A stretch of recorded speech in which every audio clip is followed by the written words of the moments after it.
Zillow introduces Calendly-like instant booking for rental property tours.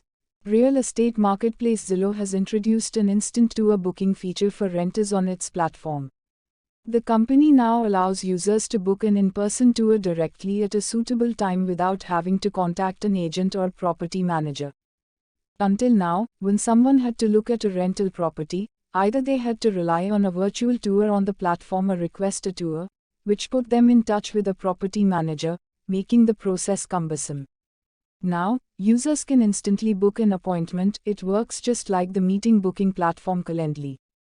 The company said that an instant tour booking feature is available on 2,600 rental properties, with more being added at regular intervals.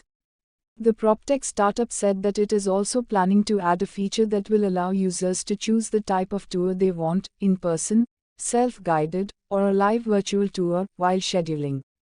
According to a survey conducted by Zillow last year, 71% of users had up to 4 visits to properties before deciding to rent one.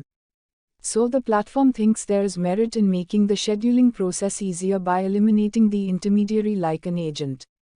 Zillow laid off 300 employees last October, impacting teams like Zillow Offer Advisors, sales and back-end staff at Zillow Home Loans and Zillow Closing Services.